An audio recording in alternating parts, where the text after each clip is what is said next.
A wonderful day to you. Now I'm sharing with you a secret about crafting speeches.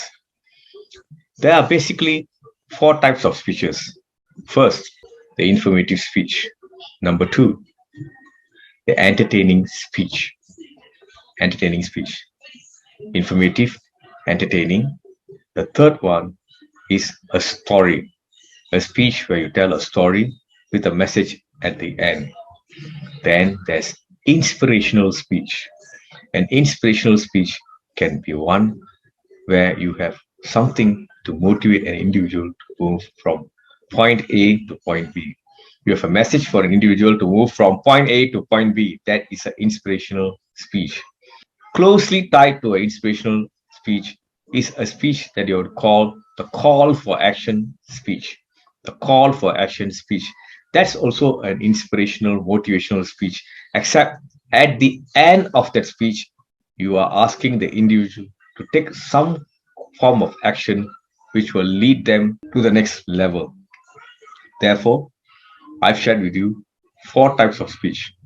First, the informative speech. What is an information that you want to share with someone? If I know something and you know something, there's no point talking about it because both of us know about it. If you know something and I don't know, then you can share it with me. If I know something and you don't know, I can share it with you. We can't talk about things that both of us don't know. Therefore, when we speak to someone, when we have a message to send to someone, we have to ensure that we have more knowledge than the other person so that the person has something new to learn. That's how knowledge comes from the giver and the receiver. If I have something that I know which is of value to others and I speak about it and I share it, then you would want to listen. The same way, if you have a message, you have something new that I've not heard about, and you want to share with me, I will be most willing to share. So that is an informational speech. An entertaining speech is a speech where we want to entertain people with our voice, tone of voice, pitch, speed, and the usage of words that will tickle us, make us laugh, make us enjoy the moment. It may not have any educational value at all. But having said that, I would also like to add that there can be entertaining or humorous speech which have a message. For example, if you want to say the effects of betrayal, you can say it this way. A friend in need is a friend indeed. With friends like you, I don't need an enemy. See, it's quite funny, but it drives home the point that some people are just not meant to be friends because they are there to dig a grave and bury you. So that isn't humorous speech or entertaining speech. Next, inspirational or motivational speech. Motivational speech is to persuade an individual to go from point A to point B. Inspirational could be religious or spiritual. Closely tied to a motivational speech is a call for action speech. Let's talk about a motivational speech. Everyone is born with a purpose on earth. Our thumbprint is different, our DNA is different, even our identity card number is different. No two babies that are born together on the same day have a similar character. There is a slight difference in them. Likewise, there will be a difference in you and me. And because we are different, we are unique. And that uniqueness is what sets us apart from the rest. I am proud of being what I am. Why can't you be proud of what you are? There is a strength in you.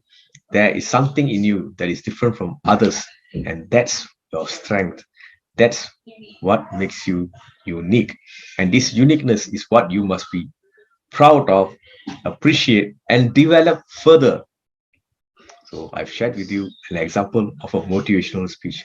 Let's talk about a speech that's calling you for action. A speech that is calling you for action is a speech where you want everyone to follow you on a cause, for a social cause.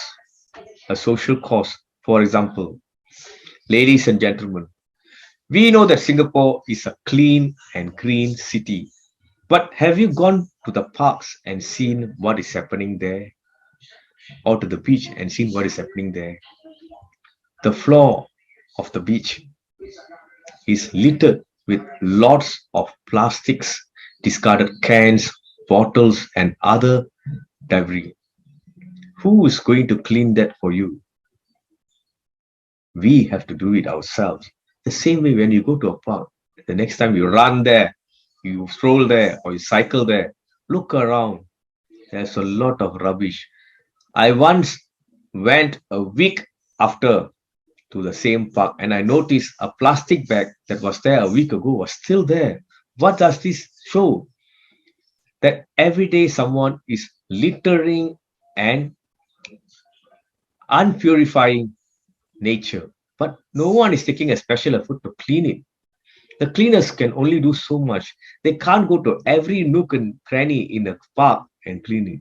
We, as citizens of this country, we, as members of this society, we who are living around this area must take that effort, must take that extra effort to go and clean it up. I intend to do it once a month. Why don't you join me? Come with me one Sunday, spend half an hour with me, with nature, and get rid of the impurities. Get rid of the plastic bags that are lying around, the tissue paper, and other unmentionable debris that is lying around, and see a cleaner and more fresher park. This is our land. If we don't keep it clean, who is going to keep it clean? Do you see this fourth one? This final one is actually a call for action speech. Therefore, I've shared with you different kinds of speeches, and that is the secret that I am showing to you, the secrets of crafting speeches. For further details on this, come and visit a workshop that I shall be doing in the future at a club near you. Thank you and have a wonderful day ahead.